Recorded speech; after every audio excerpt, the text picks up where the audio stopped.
Alright, welcome to the first ever Airsoft Answers on YouTube episode. This one's going to be a little different from our normal videos we're going to make every Friday, as this is just the kind of the intro, get used to how the system works. So we just made it ask crazyNCman any question you want. And of course I was hoping to get some personal questions, but I got about 9 million which gun should I buy questions. But anyways, I selected the top few we're going to read here on this episode. But like I said, this is not going to be what it's about on a weekly basis. It's going to have different hosts, different topics, and we'll cover all sorts of airsoft questions. Now, on the channel page at the top, you'll see the Google moderator feature. Every week on Friday, we will post, when we post a new episode, we'll post a new topic. You can go ahead and ask a question based on that topic, and we'll let that run till Wednesday, and then it'll automatically stop, and then we'll collect all the data, and on Friday we will air the episode. So right now, go ahead and once you watch the video, go ahead and post your question up there, and also use the thumbs up and thumbs down feature, which I know everybody here on YouTube loves to do. And the ones that have the most thumbs up, or the good questions, obviously rise to the top, and those are the ones we will probably use on the show. Another big advantage of this channel is not only you, the viewer, helping create the content, but it's also your chance to get a shout out. As you know me, I'm not real big on shout outs. I get asked 9 million times a day to give people shout outs, but here's your chance, because when you post a question, we're also going to read your YouTube user ID, and we'll also display it on the screen so you get a little shout out from the show. So the more subscribers we have, the more after your channel is going to get the notice. Also, the questions that are thumb down and go to the bottom, you never know, we might start putting the worst questions on each episode too. So be careful what you ask, and please, which gun questions, don't ask them here. If you have a question you need answered quickly, go over to AirsoftsAnswers.com, and the community and staff will answer it a lot quicker than it'll get answered over here on the Airsoft Answers YouTube channel. Alright, so let's get to it. The first question, and the one with the most positive votes, was from Mr. Cooper Rider. He asked, what do you consider to be the top 3 most important internal upgrades for average M4 AEG, or for any AEG? What are your favorite external upgrades? And I'm going to kind of answer this, I know by internal you mean probably in the gearbox, but I'm just going to give kind of a general upgrade for any AEG.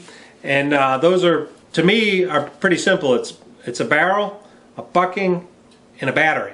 And I know what you're going to say, battery is not really an upgrade.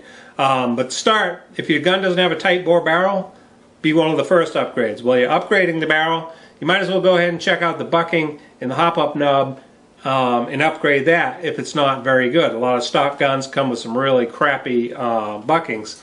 And then the battery, like I said, I know you're going to say that's not an upgrade, but if you're using a gun that came with a battery, most of those batteries really suck. And then, like, if you're out in the wintertime trying to play with one of those lime green generic batteries and your gun's not working, you'll know that the battery is indeed an upgrade. But I consider the battery a very important part to getting the maximum performance out of your gun and the maximum shots you can use per game. So that's why I included battery, and it's kind of addressing the YouTube audience, was a lot of people buy a gun that has the battery included.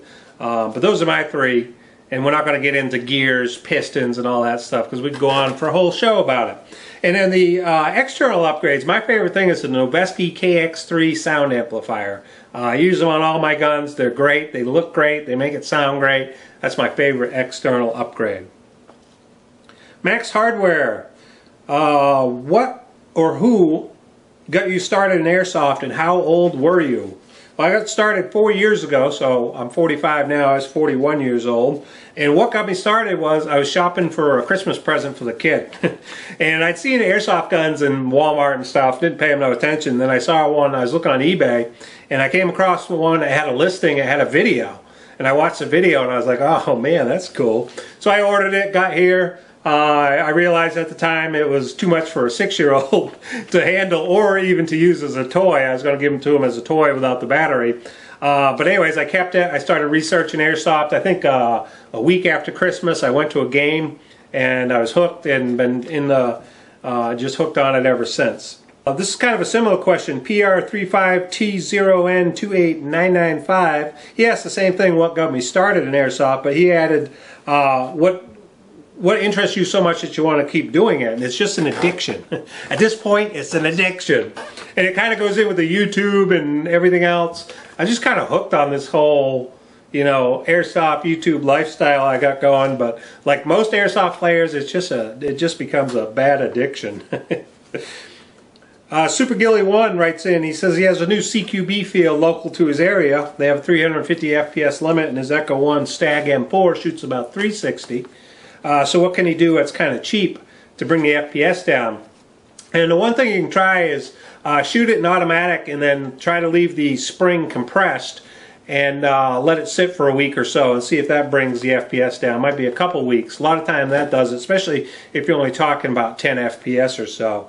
And the way you can tell is, you can shoot it and disconnect the battery and then open up your upper receiver and see if the air nozzle is retracted back. You can also look down into the hop-up chamber. You can usually see if your air nozzles, if it's not in there, it's pulled back and your spring will be compressed. But just try to do that. Shoot it in auto and then just leave it like that with the spring compressed. That should bring it down 10 or 15 FPS in a couple weeks. Alright, now I got a lot of questions on here that I just couldn't answer. There's several came through about playing CQC or CQB and different things like that. I just don't have the answer to because I don't ever play CQB at all. We don't have a facility around here that I go to. So anyways, here's a little taste of what else is going to happen here on Airsoft Answers YouTube channel. And for a couple questions on CQB, we're going to go over to Arwen S. You guys know him as Milsim Junkie, and he's going to answer a couple of those questions for us.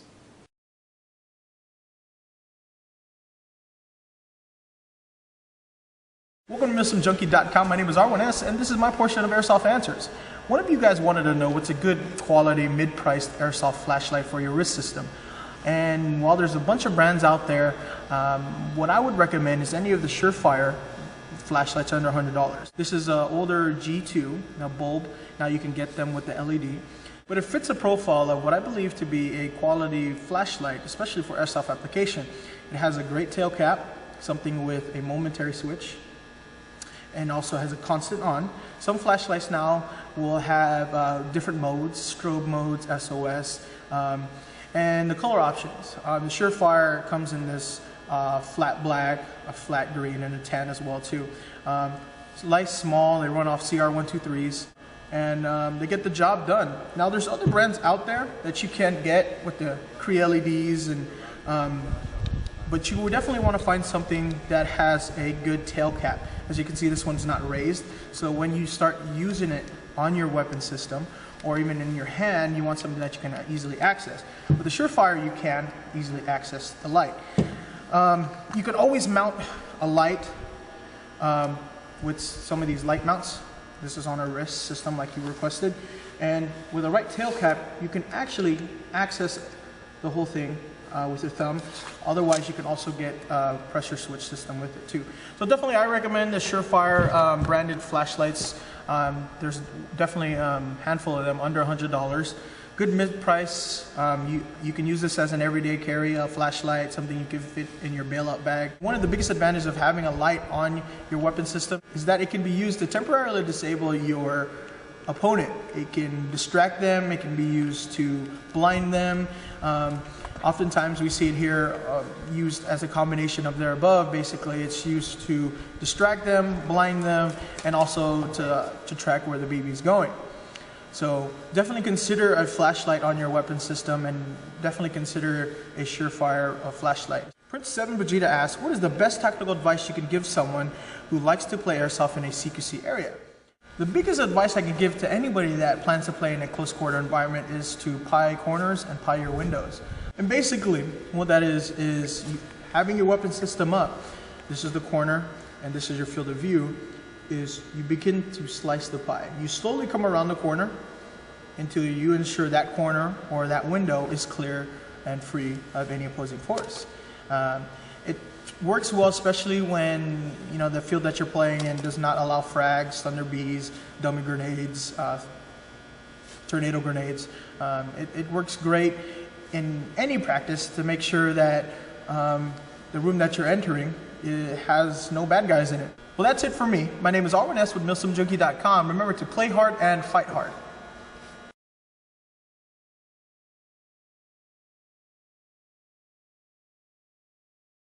All right, that was some fantastic video. Appreciate Milsim Junkie for filming that for us. Also, all the guys who participated in making that video. We really appreciate it. That's just a little sample of what's going to come here on Airsoft Answers. So, if you're not already subscribed to Milsim Junkie's channel, go ahead and click the annotation link on the screen now, and that'll take you to the subscribe button. And then if you haven't checked out his blog, also do that at milsimjunkie.com, and you can also see him in the skirmish report at skirmishreport.com. So big thanks to R1 for making that. That was excellent, excellent footage as usual. And now let's get back and answer the rest of my questions.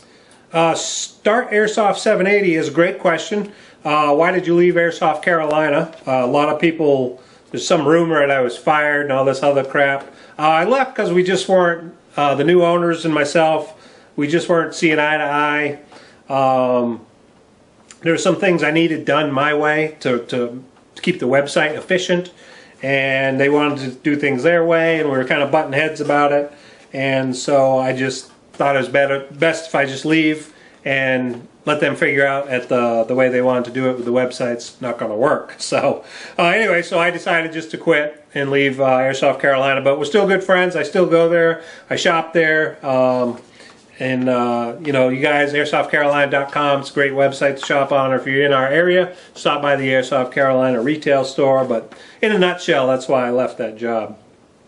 Fargus93 is asking if Prometheus gears are overrated, and is a super core piston worth buying? If not, what's best for performance and durability? And this one's, I'll kind of answer a little bit. Prometheus, I haven't had a lot of experience with a lot of their parts, so I don't have any input. That's not hearsay. From personal experience, I don't have any experience, but we all know Prometheus builds some excellent stuff.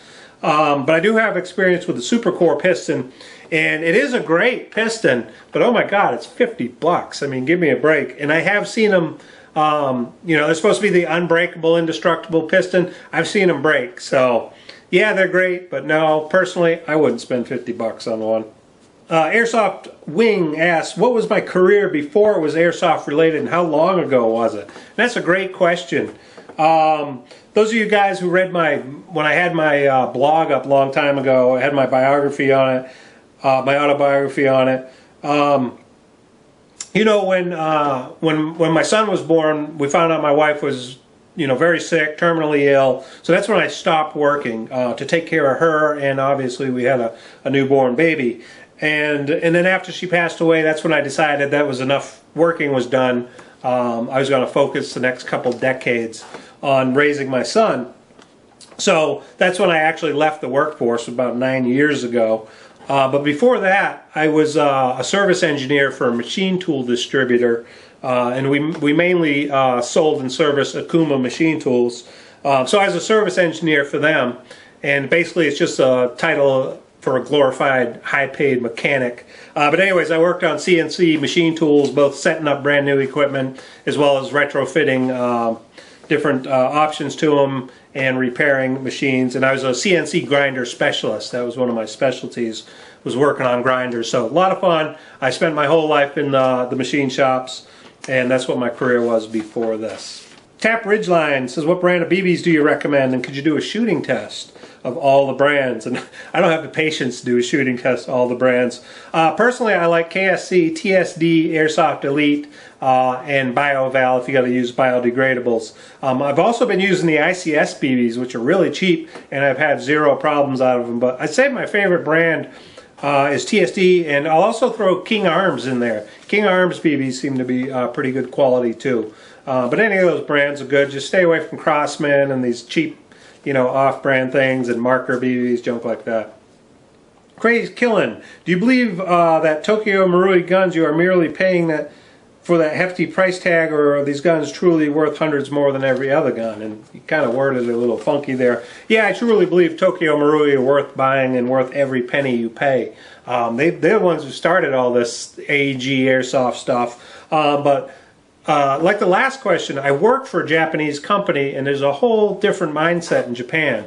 They're focused on quality products, making the best product they can every single time, everyone that goes out the door. So are they all plastic? Yes. Are they low FPS? Yes. But they're the best quality you can get. So no, it's not just a price tag associated with the Tokyo Marui name.